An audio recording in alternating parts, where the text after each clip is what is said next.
Bismillahirrahmanirrahim. Assalamualaikum warahmatullahi wabarakatuh. Alhamdulillah hamdan katsira thayyiban mubarakan fi kama yuhibbu rabbuna wa yarda. Asyhadu an la ilaha illallah wahdahu la syarikalah wa asyhadu anna Muhammadan abduhu wa rasuluhu la nabiyya wa la rasula ba'dah. Ya ayyuhalladzina amanu taqullaha haqqa tuqatih wa la tamutunna illa wa antum muslimun. Wa qala sallallahu alaihi wasallam ittaqillaha haitsuma kunta fa inna asdaqal hadits kitabullah wa khairal huda huda Muhammadin sallallahu alaihi wasallam wa syarrul umur muhdatsatuha wa kullu muhdatsatin bid'ah wa kullu bid'atin dhalalah wa kullu dhalalatin finnar. Amma ba'd. Teman-teman sekalian yang semoga Allah Subhanahu wa taala merahmati kita semua. Untuk memastikan apakah suara terdengar dengan jelas?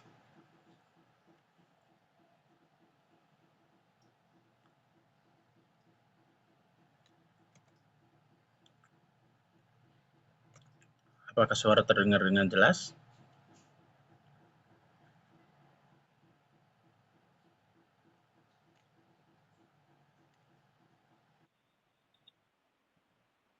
Baik.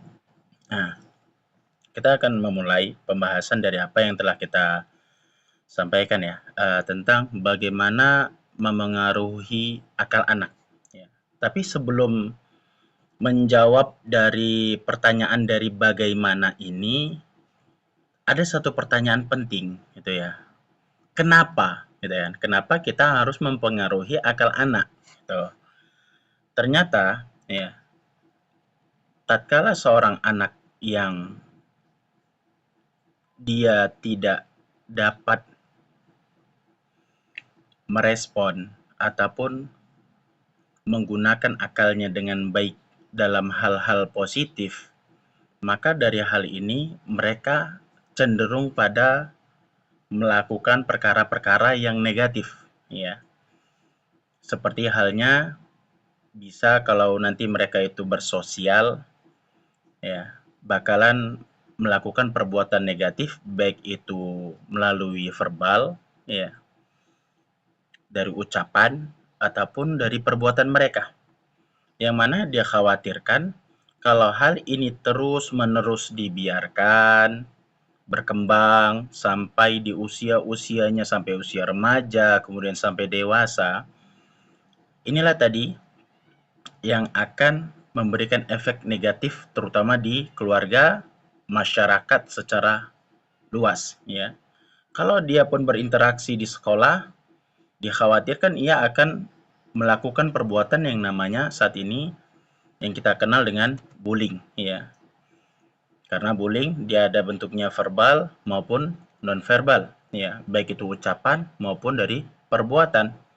Kenapa hal ini terjadi? Ya, yaitu karena kurangnya dari si anak menggunakan akalnya dengan baik, ya. Jadi ia akan terpengaruh terus-menerus, ya. Kenapa? Karena hal ini dari jiwanya, ya. Karena sebagaimana para ulama kita menjelaskan kepada kita, jiwa itu terbagi-bagi, ya. Ada yang mana jiwa itu yang hanif, ya, yang baik, dan ada yang syar, ya, jiwa yang buruk.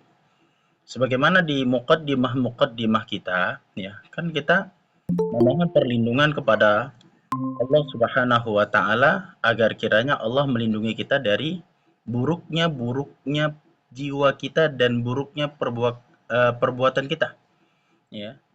Di muqaddimah selalu dikatakan, ya, wa na'udzubillahi min syururi anfusina, ya. Kita berlindung kepada Allah dari keburukan-keburukan jiwa kita, ya. Wa min syarri a'malina, dan dari setiap keburukan-keburukan perbuatan kita, ya. Tentunya dari hal ini beranjaklah di antaranya para ulama kita membuat, ya, bagaimana kita mempengaruhi akal anak ini tadi, sehingga mereka tetap berada di atas kefitrahan mereka sebagaimana mereka itu dilahirkan, ya. Bukankah Nabi kita Muhammad sallallahu alaihi wasallam bersabda, "Kullu mauludin yuladu 'alal fitrah." Ya, setiap anak yang dilahirkan itu mereka berada di atas fitrahnya. Maka kembali lagi, orang tuanya apakah mereka yang menjadikannya itu Nasrani, apakah menjadikannya Yahudi, ataukah menjadikannya Majusi?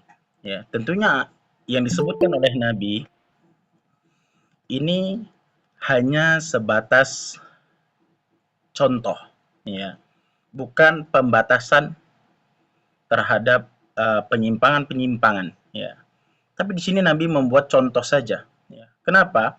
Karena ada kemungkinan nantinya anaknya itu akan terpengaruh dengan perbuatan-perbuatan orang tuanya, ucapan-ucapan orang tuanya, walaupun mereka tetap berada di dalam keislaman, ya, keislaman mereka. Ya, maka di sini Nabi mencontohkan, ya, dari agama-agama yang mana ini agamanya sudah ditinggalkan, ya, agama yang sudah ditinggalkan. Baik teman-teman sekalian yang semoga Allah Subhanahu wa taala merahmati kita semua, ini merupakan perintah dari Allah Subhanahu wa taala untuk setiap orang tua mendidik anak, ya, terutama di rumah, memberikan mereka itu dengan pendidikan yang benar-benar terbaik, dengan benar-benar kualitas. Ya, karena Allah Subhanahu wa taala memberikan pesan kepada kita semua dalam surah At-Tahrim. Allah katakan, ya ayyuhalladzina amanu qu anfusakum wa ahlikum nara. Ya. Wahai orang-orang yang beriman, jagalah dirimu dan keluargamu dari api neraka. Waquduhan nas wal hijarah. Yang mana bahan bakarnya itu terbuat dari bebatuan dan dari manusia. Ya. Teman-teman sekalian yang semoga Allah Subhanahu wa taala, ini merupakan, ya, perintah dari Allah kepada kita semua untuk menjaga hak-hak anak, karena ini merupakan kewajiban kita. Dan sebagian para ahli ilmi mengatakan bahwasanya nantinya para orang tua itu akan dimintai pertanggungjawabannya terlebih dahulu daripada sang anak dimintai pertanggungjawaban atas baktinya kepada orang tua. Ya, maka ini kita, ya, sudah sampai mana effort kita, ya, sudah sampai mana kita itu berusaha untuk memberikan yang terbaik untuk mereka, untuk anak-anak, ya. Apakah kita hanya sebatas tanda kutip hanya sebagai orang tua biasa saja yang tidak memberikan, ya, yang terbaik untuk mereka dari sisi pendidikannya, pengajaran di rumah. Ya. Terkadang kita sudah berusaha menyekolahkan anak di tempat yang baik, tapi toh di rumah sama saja, ya. Di rumah yang dilihat anak, yang didengar anak itu merupakan hal-hal yang negatif. Ya, ucapan-ucapan kebun binatang itu disebutkan, ucapan-ucapan yang berbau dengan jenis kelamin itu disebutkan, ya. Tentu hal-hal seperti ini akan mempengaruhi anak, ya.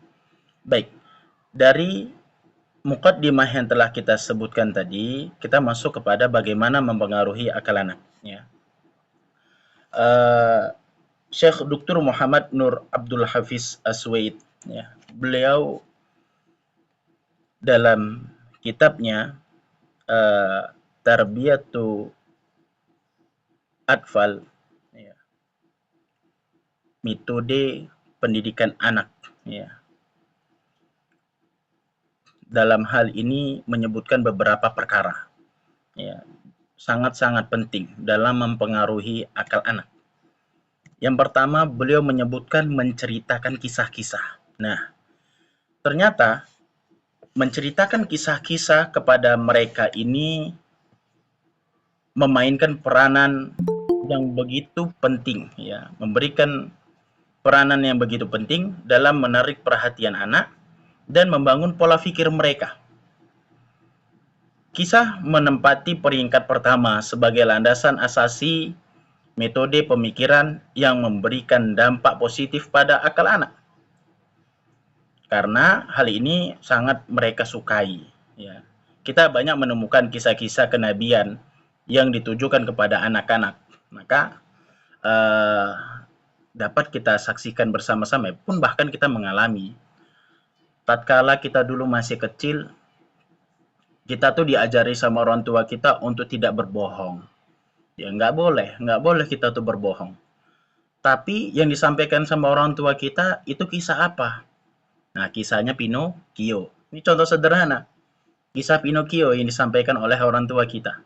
Kenapa? Karena kalau kita berbohong, hidung kita nanti bakalan panjang. Nah, jadi efeknya itu kena, gitu kan. Kita nggak bakalan melakukan hal-hal kebohongan, kita nggak berani untuk melakukan perbuatan kedustaan dan lain sebagainya.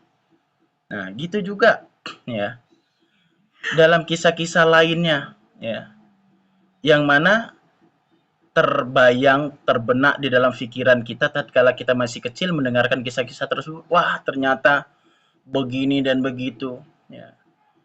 Gitu juga kenapa ada anak-anak itu yang mengidolakan Superman ya. Karena kisah ini mengarahkan untuk meneladani orang yang disebutkan dalam kisah tersebut ya. Kita dengar bahasanya secara bersama-sama Superman, pahlawan yang menyelamatkan banyak orang, bisa terbang. Ini langsung terbenak nih dalam pikiran kita tatkala masih kecil. Wih, mantap banget nih. Nah, gitu juga kisah-kisah yang lainnya Batman, ya, apalagi Spiderman. Nah, apalagi kita melihatnya itu secara ada bentuk videonya, bukan hanya kisah saja. Ada videonya difilmkan dan lain sebagainya. Tetapi yang menjadi ya atau yang sangat disayangkan ya, menceritakan kisah, naam. Ini sebagaimana yang telah kita sebutkan. Menceritakan kisah kepada mereka merupakan salah satu asas dalam membangun pola pikir si anak terhadap sesuatu ya. Tapi tergantung dari kisahnya ya. Sangat disayangkan kalau kita memberikan kisah-kisah sebagaimana yang telah kita sebutkan tadi, Superman, Batman, apalagi tadi, Spiderman, Pinocchio dan lain sebagainya. Sangat disayangkan ya. Kenapa nggak kita mulai dari kisah-kisah para nabi kita, dari kisah para ulama-ulama kita, yang mana hal ini memberikan ya pengajaran yang sangat berharga bagi mereka. Ya. Bahkan disebutkan kisah-kisah para ulama dan orang-orang soleh adalah sarana terbaik untuk menanamkan keutamaan dalam jiwa anak. Dapat mendorong diri untuk kuat memikul beban perjuangan meraih tujuan yang sangat-sangat mulia. Ya. Kisah-kisah tersebut dapat menuntun untuk meneladani para pahlawan yang berkomitmen tinggi dan rela berkorban agar sampai pada tingkatan tertinggi dan derajat termulia. Jadi kita kalau ingin menceritakan kisah-kisah kepada mereka, jangan sampai kita itu salah memilih kisah. Ya, kita menginginkan perubahan yang baik, ya, tapi yang kita suguhkan sesuatu hal yang kurang baik. Ya, maka hal ini harus kita bisa memilihnya, memilih dan memilih. Kita filter sebagai orang tua. Ya, jangan sampai kita menyuguhkan sesuatu yang kita menginginkan kebaikan, tapi malah keburukan yang kita dapatkan. Ya, kenapa sih kita menceritakan kisah-kisah kepada mereka, ya, kepada anak-anak? Ya, Allah sebutkan di dalam surah Hud ayat ke-11. Surah ke-11 ayat ke-120. Allah katakan wa kullan naqussu 'alaika min amba'ir rusul ma nusabbitu bihi fuadak wa ja'aka fi hadhil haq wa mau'izatu wa dzikra lil mu'minin. Semua kisah-kisah para rasul kami ceritakan kepadamu wahai Muhammad, yaitu kisah-kisah yang dengannya kami teguhkan hatimu. Nah, ini dia. Kalimat kami teguhkan hatimu, ya. Jadi dari faedah kita menceritakan kisah-kisah mereka, para nabi, para rasul itu untuk meneguhkan hati. Dalam hal apa? Kokoh dalam beragama. Ya. Bagaimana kita lihat perjuangan demi perjuangan para nabi kita, para rasul kita, mereka itu menggenggam dengan erat agama yang mereka junjung tinggi sampai akhir hayatnya. Ya. Kemudian Allah katakan di dalamnya telah diberikan kepadamu segala kebenaran. Ya, di dalam kisah-kisah tersebut terdapat kebenaran. Kenapa? Karena kan ada diangkatnya kisah tersebut karena dari kisah nyata, bukan fiktif. Ya, wa mau'izah, dan di dalam terdapat nasihat. Wa dzikra lil mu'minin, dan peringatan bagi orang-orang yang beriman. Ya, karena sesungguhnya kisah tersebut demikian. Ya, memberikan pesan-pesan, peringatan terhadap sebuah kaum yang nyeleweng, ya, memberikan sebuah nasihat bahasanya kita harus begini dan begini, ya. Kemudian di dalam surah lain, ya, di dalam surah An-Nazi'at ayat ke-26, Allah katakan inna fi dzalika la'ibratan liman yakhsha. Sesungguhnya pada yang demikian itu benar-benar terdapat pelajaran bagi orang-orang yang takut kepada Allah. Ya, di sini faedah selanjutnya bahwasanya menceritakan kisah-kisah itu memberikan pelajaran bagi orang-orang yang takut kepada Allah. Kita lihat, ya. Ayat ini menunjukkan kisah siapa? Ya.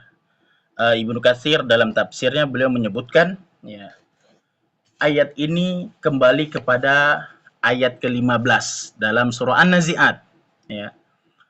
Kita cek di dalam surah An-Nazi'at ayat ke-15, Allah katakan, hal ataka haditsu Musa. Ya. Hal ataka haditsu Musa, kata Allah. Sudahkah sampai kepadamu wahai Muhammad kisahnya Musa? Nah, Allah mempertanyakan hal itu kepada Nabi Muhammad. Kisah lagi. Ya. Sudah sampai enggak kisahnya Nabi Musa? Kemudian Allah tutup, inna fi dzalika la'ibratan liman yakhsha. Sesungguhnya pada yang demikian itu, maksudnya yang demikian itu adalah kisahnya Nabi Musa. Benar-benar terdapat pelajaran bagi orang-orang yang takut kepada Allah. Kenapa di sini Allah mengkaitkan sebuah kisah dengan rasa takut? Karena di dalam kisah tersebut memiliki pelajaran serta nasihat, peringatan bagi kaum muslimin, kaum mukminin. Coba kita perhatikan, ya, apa yang terjadi sehingga Allah menyatakan demikian. Karena Allah mengatakan, iznadahu rabbuhu bilwadil muqaddasi tuwa. Ketika Tuhannya, ya maksudnya Allah memanggil Musa di sebuah lembah yang suci bernama Tuwa. Idhhab ila fir'auna innahu tagha. Pergilah engkau kepada Fir'aun. Sesungguhnya Fir'aun telah melakukan perbuatan yang membangkang, yang melampaui batas. Faqul hal laka ila an tazakka. Maka katakanlah kepada Fir'aun, adakah keinginanmu untuk membersihkan diri dari kesesatan? Wa ahdiyaka ila rabbika fatakhsha. Dan engkau akan kupimpin, aku tunjukkan ke jalan Tuhanmu agar engkau takut kepadanya. Fa'arahul ayatal kubara. Lalu Musa memperlihatkan kepadanya mukjizat yang sangat besar. Ya, kita tahu bahwasanya Nabi Musa telah memperlihatkan mukjizat demi mukjizat di hadapan Firaun. Ya, yang mana mengeluarkan ular. Ya, maksudnya melemparkan tongkatnya dan tongkatnya menjadi ular, mengeluarkan tangannya, ya, dari kantong dan bercahaya sampai membelah lautan merah, ya. Itu merupakan mukjizat yang sangat besar yang ditampakkan oleh Nabi Musa di hadapan Firaun. Kemudian efeknya apa setelah hal itu disampaikan? Fakadzdzaba wa 'asha, ya. Tetapi Firaun itu mendustakan dan mendurhakainya. Tsumma adbara yas'a. Kemudian dia berpaling seraya berusaha menantang Musa. Kita lihat, ya. Sudah disampaikan, sudah diajak si Fir'aun tadi kepada kebenaran, diajak Nilo, ayo kembali kepada Allah. Sudah disampaikan mukjizat demi mukjizat, tapi kata Allah, fakadzdzaba wa 'asha, tsumma adbara yas'a. Ya, dia udah didustakan, ya. Si Fir'aun mendustakan serta dia membangkang. Tsumma adbara yas'a. Kemudian dia berpaling seraya berusaha menantang Musa. Kita tahu, ditantang Nabi Musa. Ya, terus-menerus ditantang. Fahasyara fanada. Kemudian dia mengumpulkan pembesar-pembesarnya lalu berseru sembari memanggil, ya. Apa kira-kira isi panggilannya? Di sini, ya, Allah Subhanahu wa taala mencantumkan salah satu bentuk pembangkangan terbesar, pendustaan si Firaun terbesar. Apa kata Allah di sini? Allah abadikan, ya. Faqala ana rabbukumul a'la. Ya, di hadapan orang-orang, di hadapan masyarakatnya, ya, ia sembari mengatakan ana rabbukumul a'la, ya. Aku adalah Tuhanmu yang paling tinggi. Fa akhadhahu Allahu nakalal akhirati wal ula. Ya. Dan maka Allah menghukumnya dengan azab di akhirat dan siksaan di dunia. Kemudian Allah tutup, inna fi dzalika la'ibratan liman yakhsha. Sungguh, ya, pada yang demikian itu benar-benar terdapat pelajaran bagi orang-orang yang takut kepada Allah Subhanahu wa taala. Pelajaran Nabi Musa kepada Firaun yang telah mengajak Firaun, ya, untuk mengikuti hidayah. Gitu juga. Semisal hal tadi dapat kita ceritakan kepada mereka, ya, untuk bersifat berjiwa hanif, ya. Dengan salah satunya kisah Nabi Musa ini. Ya, kita sampaikan kalau kita mengikuti petunjuk yang disampaikan oleh Allah dan Rasul-Nya, kita harus ikut dan taat. Kalau kita tidak ikut dan taat, apa yang terjadi? Allah akan memberikan azab demikian dan demikian sebagaimana Allah mengazab Fir'aun dan bala tentaranya. Ya, jadi menceritakan kisah-kisah kepada mereka ini akan memberikan pelajaran bagi orang-orang yang takut kepada Allah Subhanahu wa taala. Ya. Al-Imam Abu Hanifah rahimahullahu taala, ya. Beliau berkata, kisah-kisah tentang para ulama dan keutamaan mereka lebih aku sukai dari kebanyakan permasalahan fikih. Kenapa? Nah, karena beliau mengatakan sebab kisah-kisah tersebut adalah buah dari perilaku manusia, ya. Dia langsung, ya. Buktinya adalah firman Allah Subhanahu wa taala di dalam surah Yusuf, ya, ayat ke-111. Allah katakan laqad kana fi qasasihim ibaratul liulil albab. Sungguh pada kisah mereka benar-benar terdapat pelajaran bagi orang-orang yang berakal. Ya.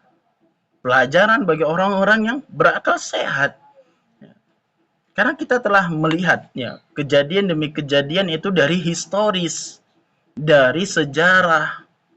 Maka kalau kita mengabaikan historis, ya, untuk masa depan, ini sesuatu hal yang sudah rusak akal, ya, rusak akal. Karena historis itu ataupun sejarah itu tak dapat kita pisahkan dari kehidupan kita. Ya. Maka inilah pantas sebagaimana yang disebutkan oleh Imam Abu Hanifah tentang kisah-kisah para ulama dan keutamaan mereka itu lebih ia sukai, ya, daripada permasalahan fikih lainnya. Ya. Teman-teman sekalian yang semoga Allah Subhanahu wa taala merahmati kita semua. Ya. Inilah salah satu ataupun beberapa sebab kenapa menceritakan kisah-kisah kepada mereka itu, kepada anak-anak itu menjadi hal ataupun menjadi asas metode pemikiran, ya, yang dapat memperbaiki pola pikir anak, ya.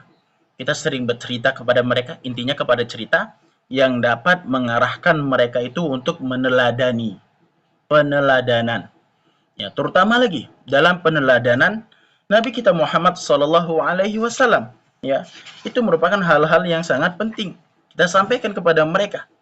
Ya, kemudian kenapa sih kita harus menceritakan terutama dalam peneladanan Nabi kita Muhammad Sallallahu Alaihi Wasallam? Ya, ada sebuah hadis yang diriwayatkan oleh At-Tabrani dan Ibnu An-Najjar dari Ali bin Abi Thalib radhiyallahu taala anhu, ya.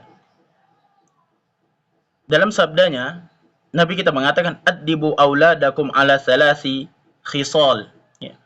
Ajarkanlah kepada anak-anak kalian itu 3 perkara. Hubbi nabiyihim. Yang pertama mencintai nabi mereka.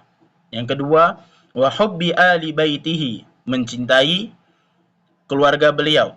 Wa tilawatil Qur'an, dan yang ketiga mencintai membaca Al-Qur'an, ya, agar kiranya mereka selalu meneladani hal-hal tersebut, ya. Kaum muslimin rahimani wa rahimakumullah, ya, ini poin yang pertama yaitu menceritakan kisah-kisah kepada mereka. Bisa saja kita menceritakan kisah Nabi Muhammad, menceritakan kisah Nabi Ibrahim, Nabi Ismail bersama dengan Hajar. Ya. Dari sisi mana kita bisa melihat hal tersebut? Dari sisi ketaatan kepada Allah mungkin, dari kepatuhan mereka kepada orang tuanya. Contoh-contoh, ya. Kita contohkan dari kisah Nabi Ibrahim, Nabi Ismail dan Hajar. Ya, yang mana hal ini mencontohkan ketaatan kepada Allah Subhanahu wa taala. Yang mana sebagaimana kita ketahui, ya, tatkala Nabi Ibrahim ya dengan Hajar, dan Hajar sudah hamil, dan dibawalah ya, Hajar ke sebuah lembah, yang mana lembah itu sekarang dikenal dengan namanya Mekah. Ya. Jadi diletakkan Hajar dalam keadaan hamil, kemudian ditinggal, dan Hajar terus mengejar Ibrahim, ya, sembari berkata untuk dipanggil, tapi Nabi Ibrahim alaihissalam beliau diam. Sampai akhirnya Hajar, ibu dari Nabi Ismail, bertanya, "Hai Ibrahim, kemana engkau hendak pergi?" Kemudian ia melanjutkan, "Apakah Allah yang telah memerintahkanmu sehingga engkau berbuat demikian?" Kemudian Nabi Ibrahim berkata, "Iya." Ya, cuman jawaban singkat, "Iya." Karena ini perintah dari Allah. Kemudian kira-kira apa kalimat dari Hajar yang mana ia cuma diberikan perbekalan yang benar-benar sangat sedikit, satu kantung kurma, satu kantung air, di sebuah lembah gersang, dan lembah tersebut tidak ada orang. Itu cuma tempat lalu lalang saja. Ya. Dan Hajar berkata, kalau begitu Allah tidak akan menyia-nyiakan kami. Ya, kemudian Hajar kembali ke tempat di mana ia diturunkan oleh Nabi Ibrahim. Ya. Dan kisahnya selanjutnya, dan kita sudah mengetahui. Kita lihat bagaimana respon dari si Hajar dalam perintah yang telah Allah sampaikan kepada Nabi Ibrahim ini. Ya, yaitu untuk patuh dan taat. Ya, jadi ini bisa kita sampaikan kepada mereka, kepada anak-anak. Ya, bahwasanya tatkala Allah dan Rasul-Nya sudah memerintahkan kepada kita terhadap satu hal, ya, maka kita harus patuh dan taat. Ya, tentunya gaya-gaya penyampaian, setiap orang itu memiliki gaya penyampaian yang berbeda-beda. Ya, jadi setiap keluarga, setiap orang tua itu memiliki gaya penyampaian yang berbeda-beda. Jadi gunakanlah gaya penyampaian yang terbaik. Ya. Atau sekarang dengan mudahnya banyak ya orang-orang yang telah menjual buku, yang mana buku itu kisah-kisah para nabi, ya, untuk anak-anak itu ada. Ya, jadi bisa tuh dibeli, ya, bisa dibeli untuk sarana dalam masalah ini. Karena apa yang mereka baca dari apa yang mereka dengar tadi kita sebutkan, ini merupakan salah satu metode ataupun asas untuk mempengaruhi perilaku anak, mempengaruhi akal si anak, ya. Teman-teman sekalian yang semoga Allah Subhanahu wa taala merahmati kita semua, dan masih banyak lagi kisah-kisah yang lainnya yang mungkin bisa kita sampaikan kepada mereka. Kemudian selain daripada berkisah, yaitu berdialog, ya, berdialog langsung ke inti persoalan. Kenapa? Karena setiap anak itu memiliki responsif yang berbeda-beda, atau satu, ya. Kemudian yang kedua, daya tanggap, ya, ataupun daya pikir yang berbeda-beda, ya, karena satu anak dengan anak yang lain itu berbeda-beda. Jadi yang efektif tatkala kita berbicara kepada mereka itu langsung ke inti persoalan, jangan bleber-bleber kemana-mana, ya, dengan ungkapan-ungkapan. Terkadang mereka itu berat loh untuk memahami ucapan kita, ya, selaku orang tua, selaku orang dewasa, benar-benar berat, ya. Maka coba kita menilik, ya. Ternyata Rasulullah Shallallahu Alaihi Wasallam, nanti ada kisah menarik, ya, terkait Rasulullah ini membersamai dengan anak kecil. Ya, nanti ada kisahnya, yaitu kisah Rasulullah sebelum pada perang Badar. Nanti ada. Ya, kita di sini membawakan sebuah hadis yang diriwayatkan oleh Abdullah ibnu Abbas, ya, dan dikeluarkan oleh Imam At-Tirmidzi dan Imam Ahmad dengan sanad kuat. Abdullah ibnu Abbas ia berkata, pada suatu hari aku dibonceng oleh Nabi Muhammad SAW dan beliau bersabda, ya, hai anak kecil, aku ajarkan kepadamu beberapa kalimat, ya, atau beberapa perkara. Kalau teks Arabnya ini, ya, kuntu khalfan Nabi SAW yauman, faqal ya gulam, ala uallimuka kalimatin, ya. Tapi kita langsung ke terjemahannya. Ya, hai anak kecil, aku ajarkan kepadamu beberapa kalimat, beberapa perkara. Kita lihat, Nabi kita Muhammad SAW sebelum menyampaikan hal tersebut, beliau mengatakan, hai anak kecil. Ya, ini ungkapan-ungkapan seperti ini, seperti hai anak kecil atau ya bunai, anakku sayang. Ini akan menarik respon mereka supaya mereka itu fokus mendengarkan. Ya, kalau dipanggil ya anakku gitu atau anakku sayang. Jadi dari ungkapan ya gulam ataupun ya bunai. Nah, di sini para ulama menyebutkan bahwasanya panggillah anak dengan nama terbaik mereka. Ya, tapi kenyataannya di masyarakat yang sangat membingungkan. Sudah diberikan nama yang baik tetap saja diberikan lakop-lakop yang buruk, ya. Diberikan julukan-julukan yang naudzubillah, ya. Ini kita dapati di tengah-tengah masyarakat kita. Maka perbaiki lagi hal ini. Kita panggil anak kita terus menerus anak didik kita dengan panggilan yang terbaik, ya. Maka satu nasihat penting bagi seorang pendidik nih, ya. Nasihat penting bagi seorang pendidik, baik itu di khususnya dalam lembaga pendidikan, ya. Panggillah nama murid sebagaimana mereka itu dipanggil di rumah dengan panggilan terbaik. Kenapa? Karena ini akan mempengaruhi psikologi mereka. Ya, ini akan benar-benar mempengaruhi psikologi mereka. Ya, jangan berikan julukan-julukan yang baru, jangan berikan panggilan-panggilan yang baru. Terkecuali mereka itu sudah dewasa, gitu kan, dan mereka sudah bisa dapat berpikir dengan matang, ya, atau memiliki daya tanggap yang sudah siap untuk menerima hal tersebut. Ya, karena kalau kita memanggil selain daripada yang terbiasa dari rumah, mereka akan merasa, ih, aku kok diejek ya. Nah, itu dia. Ngarahnya ke sana. Kok diejekin. Seolah-olah dia itu diejek. Padahal tidak. Ya, maka sepantas sebagai seorang pendidik, seorang pengajar, ia itu memanggil si anak didiknya itu dengan ucapan ataupun panggilan yang ma'ruf bagi si anak tadi. Ya, yang ma'ruf bagi si anak. Nah, kemudian apa yang disampaikan Nabi? Nah, jadi di sini teman-teman sekalian, Nabi langsung to the point. Sebagaimana yang telah kita sampaikan bahwasanya berdialog langsung ke inti persoalan. Nabi kan ingin mengajarkan kepada Abdullah bin Abbas. Apa yang diajarkan? Di sini ada 5 perkara. Yang pertama, ihfazillaha yahfazka. Jagalah Allah, ya. Maaf, jagalah agama. Di sini kurang ya. Nah, ada kurang tulisan. Jagalah agama Allah, niscaya Allah akan menjagamu. Kemudian Nabi katakan, ihfazillaha tajidahu tujahaka, ya. Jagalah agama Allah, niscaya engkau menemukan Allah di hadapanmu. Ya, kemudian yang ketiga, idza sa'alta fas'alillah. Apabila engkau meminta, maka mintalah kepada Allah. Wa idza sta'anta fasta'in billah.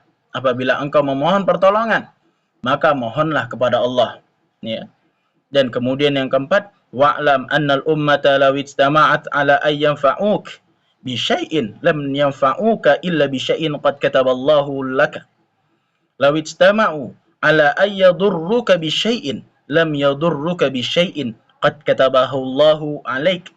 Rufi'atil aqlam wa jaffatil suhuf, ya. Dan yang kelima, ketahuilah bahwa seluruh manusia apabila mereka itu berkumpul untuk memberimu sebuah manfaat, Mereka tidak akan dapat melakukannya selain dengan sesuatu yang telah Allah takdirkan untukmu. Begitu pula, kalau mereka berkumpul untuk memberimu sebuah mudarat, mereka tidak akan dapat melakukannya selain dengan sesuatu yang telah Allah takdirkan atasmu. Ya, jadi dari sini Nabi berdialog kepada Abdullah ibnu Abbas, ya, to the point, ya, enggak bertele-tele. Ya, kalau engkau mau minta tolong, ya minta tolong sama Allah. Ini diajarkan loh. Ya, ini pengajaran tauhid kepada mereka. Kenapa? Karena agar kiranya mereka itu tidak terlalu bergantung kepada makhluk. Ya. Kalau mau minta pertolongan, minta tolong kepada Allah. Kalau mau meminta sesuatu, minta kepada Allah. Ini Nabi sudah mengajarkan, ya, bukan hanya dari muatan saja ya, tapi dari keifiyah, cara. Kalau berinteraksi kepada si anak itu harus begini loh. Nah, jadi Nabi itu sudah ngajari ke kita. Salah satunya yaitu dengan cara to the point. Ya, langsung ke inti persoalan. Ya. Jadi bisa saja kita juga menerapkan hal ini di rumah. Kita bisa menerapkan ini ataupun di sekolah bagi sang pendidik, gitu kan. Kalau di rumah bisa saja kita katakan kepada mereka, ya, nak, sholat. Kan langsung to the point kan. Nak, sholat. Ya. Jangan bertele-tele dan lain sebagainya. Gitu juga guru. Kalau ingin memerintahkan kepada mereka, langsung to the point. Ya. Ini juga, ya, dalam hadis yang telah diriwayatkan oleh Imam Tirmizi dari Anas bin Malik, ya. Tentu lagi ini kita kembali lagi kepada anak-anak. Tadi Abdullah bin Abbas itu masih anak-anak loh. Kemudian di sini Anas bin Malik juga masih anak-anak. Ya, Anas bin Malik berkata, Nabi bersabda, "Ya bunai, wahai anakku." Ya, ini menggunakan ungkapan yang sangat-sangat dekat, ya. Ini sebagaimana sudah kita jelaskan tadi. In qadarta an tusbiha wa tumsiya wa laysa fi qalbika gish li ahadin faf'al. Ya. Apa kata Nabi? Wahai anakku, apabila engkau mampu untuk melalui pagi dan sore, ya, pagi dan sore hari tanpa ada rasa ingin merugikan orang lain di hatimu, faf'al, kata Nabi. Maka lakukanlah. Kemudian Nabi melanjutkan, ya bunai, wadzalika min sunnati. Hai anakku, itu adalah sunnahku. Waman ahya sunnati faqad ahabbani. Barang siapa yang menghidupkan sunnahku, berarti ia mencintaiku. Waman ahabbani kana ma'i fil jannah. Barang siapa yang mencintaiku, niscaya sesungguhnya ia bersamaku di dalam surga. Ya. Jadi Nabi itu to the point, ya. Dalam penjelasan yang kita bacakan ini, ya, kita menemukan bahwasanya metode yang disampaikan oleh Nabi kita Muhammad SAW yaitu dengan to the point, ya, berdialog secara langsung, ya, dengan tidak bertele-tele. Kemudian setelah kita mengetahui poin yang pertama menceritakan kisah-kisah, yang kedua berdialog secara langsung, ya, berdialog langsung ke inti permasalahan yang ingin kita perintahkan, yang kita arahkan kepada mereka dengan tidak bertele-tele dan lain sebagainya. Selanjutnya, yang ketiga adalah berbicara sesuai dengan kadar akal mereka. Nah, ini tadi sudah kita singgung, bahwasanya setiap anak itu memiliki keterbatasan yang tidak mampu dilampauinya, ya. Karena satu anak dengan anak yang lainnya itu pasti berbeda. Akal dan pikirannya sedang dalam masa pertumbuhan, ya.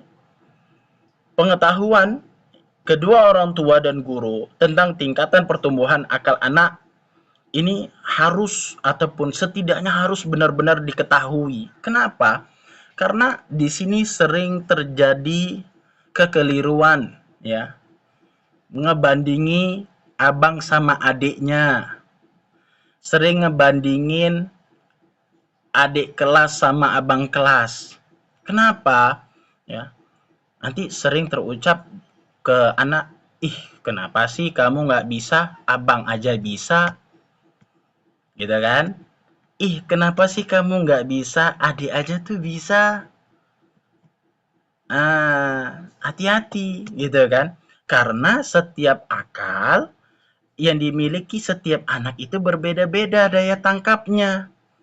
Kalau tadi anak-anak kita seperti Abdullah ibnu Abbas, kemudian seperti Anas bin Malik, ya enggak masalah. Ini karena mereka anak-anak yang memang sudah cerdas, bahkan didoakan secara langsung, secara khusus oleh Nabi untuk mereka.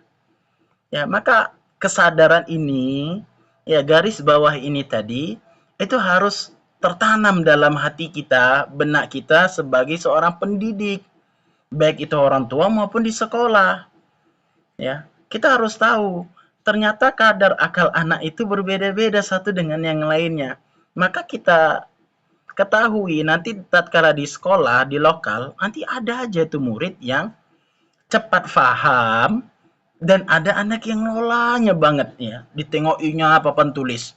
Apa nih maksud dari si guru? Ditengokinya lagi muka kita. Coba kalau tatkala mereka mendapati kebingungan-kebingungan seperti ini, coba berubah ya atau ubah cara penyampaian kepada mereka. Karena bisa saja penyampaian pertama dengan metode A masih kurang efektif. Kenapa? Karena akal dia nggak nyampe. Ya, karena akalnya nggak nyampe loh. Ya, hal ini harus kita sadari sebagai pendidik. Ya, gitu juga tatkala kita di rumah. Kenapa sih abang itu kalau disampaikan sama Umi kok diem aja pelengak-pelengok? Ya bisa saja dianya itu belum paham dari apa yang kita sampaikan. Loh, usianya kan udah sekian dan sekian. Naam, kembali lagi. Kadar akal anak itu berbeda-beda. Ya, enggak bisa kita selalu paksa. Nah, ini tadi yang telah kita singgung tadi ya, mengenai kisah Rasulullah dengan seorang anak. Kita lihat kisah ini. Ini akan kita sadari ya, ternyata anak-anak itu memiliki daya tanggap yang berbeda-beda, dan kita tahu bahwasanya Rasulullah itu merupakan seorang psikolog ulung loh ternyata ya. Pada peristiwa sebelum perang Badar ya, ketika para sahabat menangkap seorang anak kecil yang menjadi pengembala kaum Quraisy. Ya, mereka menanyakan berapa jumlah tentara Quraisy pada saat perang Badar. Ya, jadi berapa pasukan nih yang mau dilawan sama kaum muslimin? Jadi setidaknya Nabi dan para sahabat harus tahu. Jadi dia nanya sama anak kecil tadi sebagai pengembala, tapi anak itu nggak bisa jawab, ya, karena kita ketahui jumlahnya sekitar 1000, ya 1000 lebih. Namun anak itu tidak bisa menjawabnya, sehingga mereka pun memukulnya. Ya, inilah terkadang kita yang tergesa-gesa ya, tidak mendapatkan jawaban secara atau yang kita inginkan, kita terkadang mudah emosi sama si anak. Jangan, hati-hati ya, karena bisa saja karena mereka itu belum sampai ke sana akalnya. Hal ini terus berlangsung ya sampai Nabi Muhammad SAW datang ya, menjumpai para sahabat tadi yang bersama anak kecil tadi. Ya, kita tahu bahwasanya di sini kita sebutkan Nabi merupakan seorang psikolog. Ya, dari mana? Dari sini. Beliau bertanya kepada anak itu, berapa banyak unta yang mereka sembelih? Nah, kan dua pertanyaan yang berbeda. Ya, pertanyaan pertama, berapa jumlah pasukan? Ya, anak-anak nggak tahu. Ini pasukan maksudnya apa, jumlah ratusan ribuan kan nggak tahu dia. Ya. Kemudian Nabi ubah pertanyaan tadi. Berapa banyak unta yang mereka sembelih? Karena kan di sini si anak sebagai pengembala. Ya, dengan hal-hal yang biasa dia kerjakan. Nah, pasti hitungan-hitungannya itu tidak banyak yang dia kuasai. Paling hanya puluhan saja yang biasa ia kuasai. Ya, hanya sekitar puluhan saja. Kita lihat apa jawaban dari si anak, ya. Si anak itu menjawab antara 9 hingga 10 ekor. 9 sampai 10 ekor. Kemudian apa yang disampaikan Nabi kepada para sahabat? Jumlah mereka antara 900 hingga 1000 tentara siap tempur. Nah, Kok bisa Nabi menyimpulkan demikian? Nah, kenapa Nabi bisa menyatakan 900 atau 1000? Karena pada umumnya satu ekor onta itu bisa dimakan untuk sampai 10 orang. Maaf, 100 orang. Nah, jadi perhitungannya demikian. Jadi kalau ada 10 ekor yang dipotong, ya udah 100 dikali 10, 1000. Nah, jadi demikian yang ingin disampaikan Rasulullah kepada para sahabat, ya. Dihitung dari jumlah berapa ekornya hewan yang mereka sembelih pada waktu itu. Jadi Nabi tidak tahu nih, oh ternyata jumlahnya sekitar 900 sampai 1000 orang nih, prajurit yang siap tempur. Ternyata benar, ya, 1000 lebih, sedikit saja. Ya, Nabi SAW tahu bahwa anak ini tidak mengerti hitungan dengan jumlah ribuan, ya. Kemampuan akalnya hanya sampai hitungan jumlah puluhan saja. Terkadang pun mereka itu berkata, apa itu puluhan?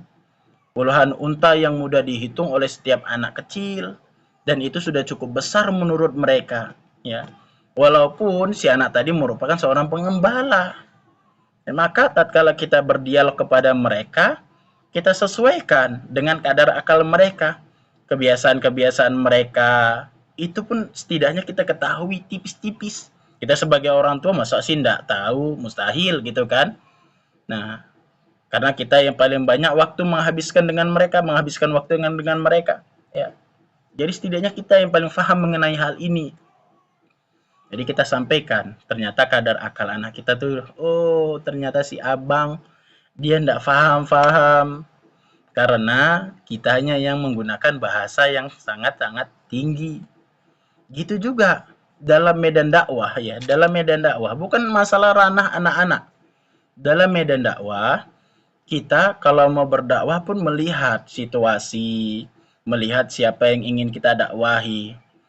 Satu, kalau kita ingin mendakwahi orang yang berpendidikan, itu bagaimana menggunakan bahasanya. Nah, pada umumnya orang-orang yang berpendidikan, mereka ini sangat menyukai dengan sebuah istilah-istilah. Jadi untuk menyingkat sesuatu permasalahan dengan sebuah kosakata yang mereka ketahui, ya. Kemudian kalau kita ingin berdakwah di masyarakat yang minim dengan tanda kutip dari segi pendidikan, ya. Jangankan untuk kuliah, SD aja mereka enggak. Ya, kan nggak mungkin kita menggunakan bahasa-bahasa yang penuh dengan istilah A, istilah B, tidak paham, serius. Ya, ini orang dewasa loh. Ya, ini orang dewasa. Apalagi anak-anak. Ya, tentunya dunia anak-anak ini, sebagaimana di pertemuan yang lalu telah kita sampaikan, banyak sekali misteri yang belum terpecahkan. Ya, maka kita butuh yang pemecah misteri itu siapa? Ya Nabi Muhammad. Ya, maka kita sering kembali kepada kalau nggak Al-Quran ya hadis Nabi kita Muhammad SAW, ya, dalam memecah permasalahan-permasalahan yang ada. Baik teman-teman sekalian yang semoga Allah Subhanahu wa taala merahmati kita semua. Ya. Kemudian ya, sebelum kita kepada tanya jawab ya, ini kita masih di sini berbicara sesuai dengan kadar akal anak, ada tambahan. Ini kan peristiwa pertama, ya. Kemudian di contoh yang lainnya yaitu tatkala Nabi kita Muhammad sallallahu alaihi wasallam, ya kan, khadimnya Rasulullah ataupun pelayannya Rasulullah itu ada banyak, ya. Di antaranya adalah Anas bin Malik. Ya. Suatu ketika Anas bin Malik ini kurang bisa mengerjakan pekerjaannya atau dia tuh lupa sehingga keluarga Nabi Shallallahu Alaihi Wasallam menghukumnya, ya, menghukum karena ini masih anak-anak.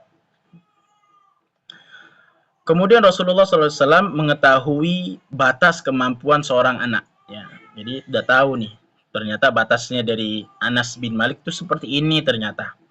Kemudian apa yang disampaikan oleh Nabi? Iya, da'uh, kata Nabi. Biarkan dia, ya, biarkan dia. Kalau dia mampu, pasti dia kerjakan. Ya. Kata Nabi, da'uh, ya, tinggalkan, biarkan dia loh. Kalau dia mampu, pasti dia kerjakan. Maksudnya apa? Maksudnya, seorang anak itu memiliki kemampuan berpikir dan kekuatan tubuh yang berbeda-beda dan terbatas. Sehingga, kalau kita menuntutnya untuk mengerjakan sesuatu di luar batas kemampuannya, itu sama dengan ya kita menabur benih di udara. Apa itu? Ya sia-sia. Ya, maka hal ini harus kita jelilah. Ya, kita sebagai orang tua, kita sebagai seorang pendidik jeli. Ya. Sekiranya hal itu mungkin untuk dikerjakannya, tafadhol silakan. Kalau tidak mungkin, ya sadar dirilah kita ya. Sadar diri. Baik, teman-teman sekalian yang semoga Allah Subhanahu wa taala merahmati kita semua, dan hal ini, kisah-kisah ini juga masih banyak ya. Cerita-cerita serupa yang mana muamalah Nabi dengan para anak-anak, seperti kisahnya Abu Umair ya, tatkala Nabi mencandai dirinya, apa yang dikatakan Nabi? Wahai Abu Umair, bagaimana keadaan burung pipit itu ya. Ini hadis ini ma'ruf banget ya. Tatkala seorang anak kecil yang menangis karena burungnya itu mati. Jadi Nabi bertanya, mencandainya ya, untuk menghilangkan kesedihan. Ya. Kemudian kita masuk poin selanjutnya, yaitu tanya jawab. Nah, ternyata metode ini benar-benar sangat bermanfaat ya bagi tumbuh kembang anak. Serta ternyata kita itu tatkala memberikan pengajaran, yang paling efektif tatkala kita bisa menanamkan kepada jiwa anak untuk merespon ya, untuk memberanikan dirinya bertanya, bukan hanya menjawab saja ya, untuk bertanya. Kenapa? Karena kalau si anak tadi sudah dapat untuk bertanya, berarti akalnya ini bermain. Dia sudah bisa menganalisis. Jadi teman-teman sekalian atau ummahat sekalian, kalau mendapati anaknya sedang di fase banyak tanya, please ya, please deh jangan.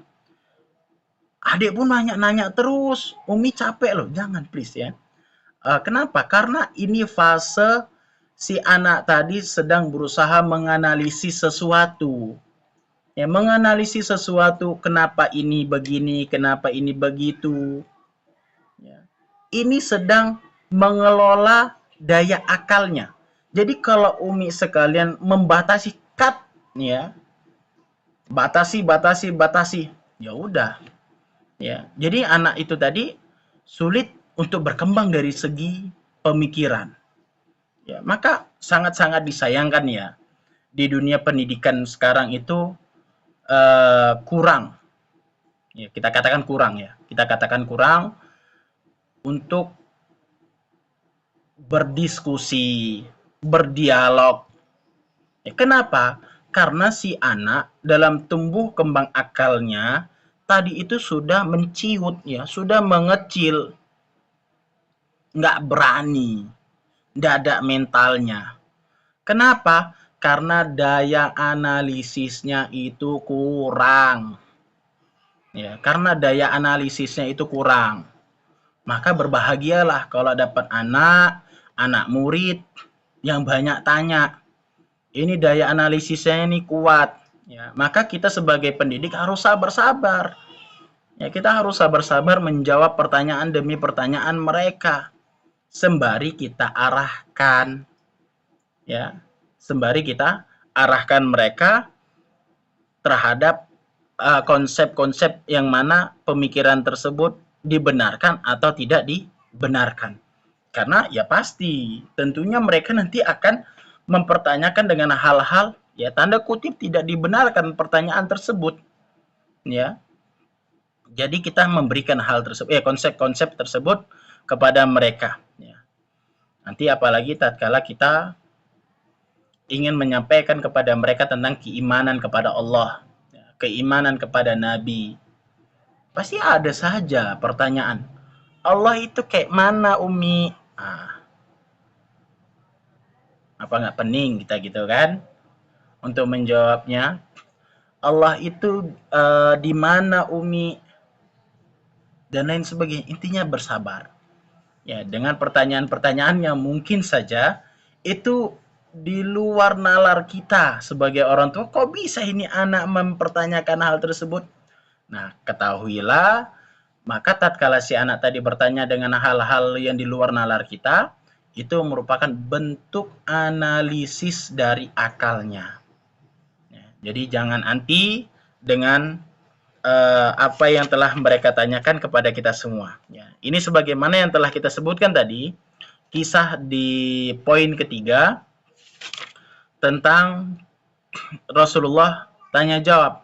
Ya, tanya jawab dengan seorang anak kecil tadi, ya, yang mana ia apa namanya bertanya, ya, tentang berapa jumlah pasukan yang siap tempur, ya, yang dimiliki oleh kaum musyrikin. Kemudian si anak tadi nggak bisa jawab.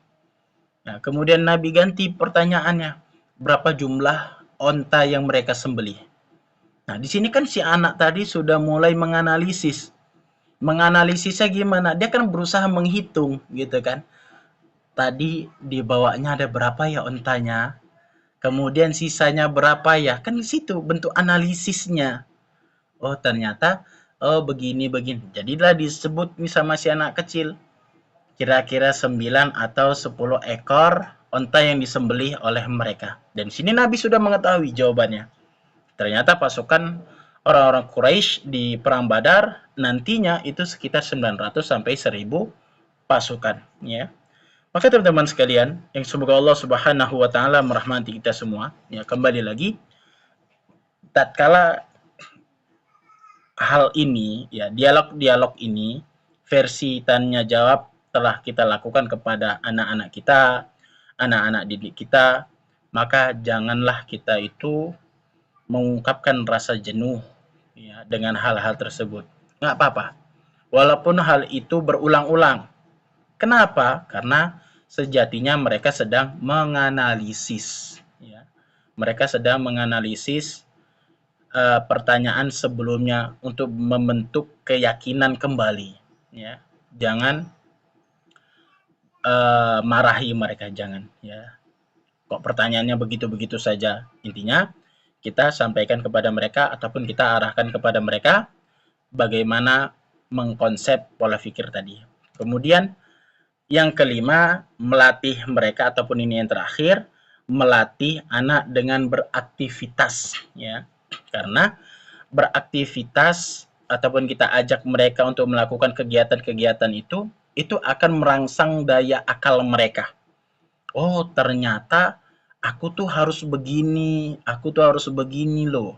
Nah, kayak mana? Kita baca dulu, ya. Sebuah riwayat yang diriwayatkan oleh Abu Daud dari Abu Sa'id Al-Khudri radhiyallahu taala anhu, bahwasanya Nabi Muhammad SAW sedang berjalan melewati seorang anak yang sedang menguliti kambing, ya. Tetapi dia tidak melakukannya dengan baik. Maka Rasulullah Shallallahu alaihi wasallam bersabda kepadanya, "Minggir, ya. Minggirlah, aku perlihatkan caranya." Nah, itu dia. Beliau memasukkan tangannya antara kulit dengan daging, kemudian menekannya hingga masuk sampai batas ketiak. Ya, ini caranya. Jadi, maksud dari pembahasan ini melatih anak dengan beraktivitas yaitu dari kalimat minggirlah aku perlihatkan caranya. Itu dia. Yang ingin kita titik fokuskan itu pada kalimat minggirlah aku perlihatkan caranya. Ini sebagaimana sabda Nabi. Sebagaimana hal ini, Nabi memperlihatkan cara untuk menguliti dengan baik. Ya. Cara menguliti dengan baik sehingga apa? Sehingga terekam, ya, terekam di benak si anak, di akal mereka. Oh, ternyata kayak gini loh caranya. Oh, ternyata aku tadi nggak bisa karena begini. Mungkin aja karena pisaunya nggak tajam gitu kan. Kemudian atau dengan metode yang keliru. Ternyata setelah melihat itu, setelah Nabi melakukannya, dia oh iya iya iya iya iya. Gitu juga ya Umi sekalian, Kalau si anak tadi sedang berusaha ikut beraktivitas, ya mungkin di dapur, ya mungkin bisa diarahkan, ya. Jangan, udahlah sana sama Abi sana ke depan, malah dimarahi balik. Ya, enggak. Coba diajak mereka untuk berlatih dengan beraktivitas seperti ini. Ya, ajari kayak mana cara menggunakan ya alat-alat ya seperti kalau memang sudah pantas ya kita katakan di sini kepantasan mereka eh, menggunakan alat-alat tajam ya seperti pisau kita sebutkan ya. Jadi untuk bagaimana ngupas bawang ya atau kalau kita lihat belum pantas untuk menggunakan senjata tajam tadi seperti pisau ya kan bisa enggak pakai pisau ya. Berarti ke medianya saja yang kita ganti. Yang mana tadi pakai pisau medianya dengan objeknya itu bawang kita ganti. Seperti apa? Ya cabe. Cabe kan dengan dipitiin aja nggak perlu pakai pisau gitu kan. Kita ajak, Nina caranya seperti ini. Hasilnya cabenya diletak di wadah ini. Ya, tangkinya atau sampahnya diletakkan di plastik ini. Jadi, perbuatan ataupun aktivitas yang kita lakukan bersama mereka tatkala di dapur, ini akan terekam secara otomatis. Oh, ternyata kalau aku mau ke dapur, kalau aku mau ngupas bawang itu kayak gini caranya. Ini yang diajari ibuku. Kalau ingin mau mitiin cabai, oh kayak gini caranya. Cabenya yang sudah selesai diletakkan di sini, kemudian sampahnya itu di tempat sampah, enggak dibuang sembarangan. Ya, atau kita melatih mereka dengan aktivitas-aktivitas ibadah. Semisal kita banguni mereka itu setengah jam sebelum sholat subuh. Ya. Jadi dari hal ini, umi-umi sekalian, dapat kita lihat, ini benar-benar terekam loh sama mereka. Ini benar-benar terekam sama mereka bahwasanya sholat subuh itu dilakukan di masjid misal ya. Kemudian sebelum ke sana kita harus bersih-bersih dan lain sebagainya. Ini benar-benar pola-pola yang akan terekam di dalam akal mereka. Ya, contoh dalam nabawiyah lainnya selain daripada hadis ini, hadis dari Abdullah ibnu Abbas. Ya. Tentu lagi Abdullah ibnu Abbas ini merupakan anak kecil. Ya. Ia pernah bercerita, ya, hadis ini hadis sahih. Ia berkata, aku pernah menginap di rumah bibiku, Maimunah. Siapa itu Maimunah? Istrinya Rasulullah. Pada sebagian waktu malam, ya. Rasulullah SAW bangun untuk sholat. Jadi di sini Rasulullah bangun untuk sholat tahajud. Ya. Beliau menuju ke tempat kendi yang digantung, ya, untuk berwudu di sini. Di sanalah beliau berwudu dengan wudu yang ringan. Setelah itu beliau sholat, aku pun bangun dan berwudu. Aku melakukan sama persis yang beliau lakukan. Nah, perhatikan kalimat dari Abdullah ibnu Abbas. Aku melakukan sama persis yang beliau lakukan. Nah, di sini konsep melatih anak dengan beraktivitas itu akan membuat daya fikir mereka, daya akal mereka untuk melakukan hal yang serupa. Ya, dengan hal yang serupa. Nah, maka tatkala umi-umi sekalian membiasakan aktivitas-aktivitas negatif, itu akan direkam sama akal mereka. Niscaya mereka akan melakukan hal tersebut. Ya, niscaya mereka akan melakukan hal tersebut. Begitu pula, tatkala kita merekamkan ke akal mereka dengan aktivitas-aktivitas positif seperti ini, ya, niscaya mereka akan melakukannya. Sama seperti yang dikatakan Abdullah ibnu Abbas. Aku melakukan sama persis yang beliau lakukan pada saat itu. Ya. Nabi bangun, kemudian pergi ke tempat wudhu, Nabi wudhu. Ya, kemudian apa yang dilakukan Abdullah ibnu Abbas? Beliau ikut dengan sendirinya. Apakah dalam hadis ini Rasulullah membangunkan Abdullah ibnu Abbas? Jawabannya tidak. Ya, jawabannya tidak. Jadi dia bangun, memang hadis ini menceritakan tentang Abdullah ibnu Abbas memang sengaja untuk tidur di rumahnya Maimunah untuk belajar. untuk mengetahui kayak mana sih keseharian Rasulullah. Itu dia. Itu maksud dari Abdullah bin Abbas. Nah, karena ini di rumah bibinya sendiri, ya, di rumah bibinya sendiri. Kemudian Abdullah bin Abbas melanjutkan, kemudian aku berdiri di samping kiri beliau. Namun, beliau memindahkanku ke samping kanan. Kemudian beliau sholat beberapa rakaat. Setelah itu beliau berbaring hingga tertidur sampai mendengkur. Kemudian datanglah muadzin yang memberitahukan bahwa waktu sholat subuh telah tiba. Beliau keluar rumah dan sholat. Ya, ini dalam hadis singkat, ya, disampaikan oleh Abdullah bin Abbas radhiyallahu taala anhuma. Ya, teman-teman sekalian, umi-umi sekalian yang semoga Allah Subhanahu wa taala merahmati kita semua. Ini, ya, melatih anak dengan aktivitas. Ini merupakan perkara dengan tanda kutip, ya, perkara yang kita katakan berat. Ya, kenapa? Karena ini akan kembali ke kita.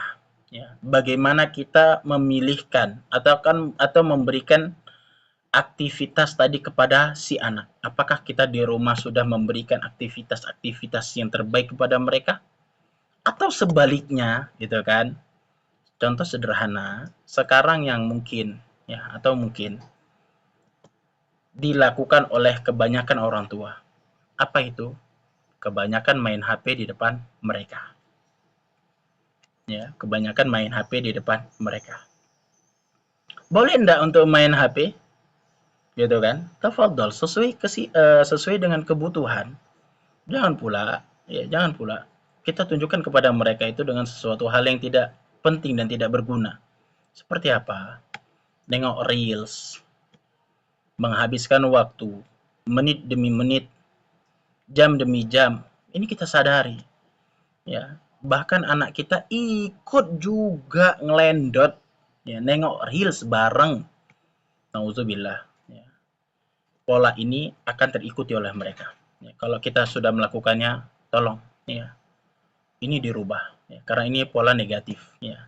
Karena akan mencetak, terekam di benak mereka, ya, akan hal tersebut mereka akan mencontoh. Ya, misal saya ya belum siap. Ya, jadi seperti itu. Bisa hal ini kita sadari secara bersama-sama. Ya, jangan sampai kita merasa kita nggak pernah melakukan keburukan di hadapan anak, tapi sudah kita perbuat, tapi kitanya yang nggak merasakan hal tersebut. Ya, efeknya apa? Kita bisa saja berhujah, oh kami nengok reels yang bermanfaat, nengoknya itu yang masak-masak, kajian, satu, ya, naam, pada saat itu, pengawasan itu. Tetapi pada saat kita lengah, ya, pada saat kita lengah dan anak sudah megang HP dan buka reels, siapa yang bisa menjamin hal itu terfilter oleh mereka? Ya, siapa yang menjamin? Tidak ada yang menjamin akan hal tersebut. Ya, tidak ada yang menjamin. Ya, kok secara algoritmanya itu terus-menerus tentang masak-masak, algoritmanya terus menerus tentang dakwah kajian. Alhamdulillah kalau seperti itu. Tapi kalau algoritmanya acak-acakan, tiba-tiba dilihatnya, ya, adanya perkelahian, gaduh, gitu kan. Kemudian yang dilihatnya ada percecokan rumah tangga yang sedang diviralkan. Kemudian apa lagi? Dan banyak kasus lagi. Ya, seperti pornografi mungkin. Ya. Kira-kira hal ini terekam tidak dalam pikiran mereka? Kita katakan terekam. Ya. Naam, ini akan terekam. Sebagaimana ada dalilnya, sebagaimana Abdullah bin Abbas merekam dari apa yang ia lihat dari Rasulullah. Itu juga anak. Mereka akan merekam dari apa yang mereka lihat dari orang tuanya atau dari apa yang mereka tonton. Nah, benar, orang tuanya nggak ngajari, ya, untuk berkelahi, enggak. Orang tuanya nggak ngajari loh untuk mengeluarkan ucapan-ucapan yang tidak baik. Orang tuanya tidak mengajari tentang pornografi. Tapi orang tuanya yang membuka peluang itu tadi. Dengan apa? Ini loh. ngasih HP ke mereka supaya apa mereka diam. Ya, hati-hati loh ya Umi sekalian. Semoga hal ini dapat memberikan manfaat untuk kita semua. Ya, karena kita lihat, ya, Anda melihat secara langsung, ya, ada seorang anak. Ya, sebenarnya ini terjadi di keluarga besar, ya, keluarga besar kami. Jadi si anak itu diberikan HP sama orang tuanya. Ya, diberikan HP sama orang tuanya. Kenapa? Supaya diam. Ya, qadarullahu masyafal, anak itu tadi melakukan sebagaimana apa yang ia lihat dari reels-reels yang ada dari Facebook, Instagram, TikTok. Ya, itu dia. Jadi berhati-hatilah. Ya, secara kesimpulan pada pembahasan ataupun materi pada hari ini, bagaimana cara mempengaruhi akal anak. Kita sebutkan ada 5 tadi. Ya, dan ini yang terakhir. Yang pertama menceritakan kisah-kisah. Ya, menceritakan kisah-kisah kepada mereka. Usahakan menceritakan kisah-kisah yang terbaik. Ya, kisah-kisah para nabi, kisah-kisah para ulama, kisah-kisah orang-orang soleh. Ya, jangan ceritakan kisah-kisah fiktif. Ya, walaupun bermaksud baik.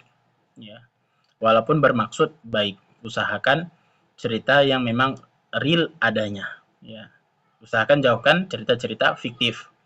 Ya. Kemudian yang kedua, berdialog langsung ke inti persoalan. Ini sebagaimana dalam hadis Abdullah bin Abbas yang tadi telah kita sampaikan. Ya.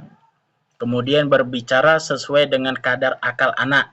Kita garis bawahi lagi bahwasanya kadar akal anak atas setiap anak itu berbeda-beda. Ya, jadi seorang ibu, seorang pengajar di lembaga harus paham hal ini. Harus paham akan hal ini. Karena setiap anak itu berbeda-beda daya tangkapnya. Karena dia khawatirkan kalau seorang guru, orang tua tidak paham hal ini akan membentuk perbandingan satu dengan yang lainnya. Ya. Ini sebagaimana telah kita sebutkan tadi. Kemudian yang keempat, tanya jawab. Ya. Metode-metode tanya jawab. Hal ini juga telah kita singgung dalam satu hadis dari poin ketiga dan keempat, yaitu dalam dalil bahwasanya Rasulullah menanyai anak kecil jumlah pasukan perang Badar. Ya. Kemudian yang kelima, melatih anak dengan beraktivitas. Ya, melatih anak dengan cara beraktivitas. Mungkin ini yang dapat kita sampaikan pada kesempatan kali ini.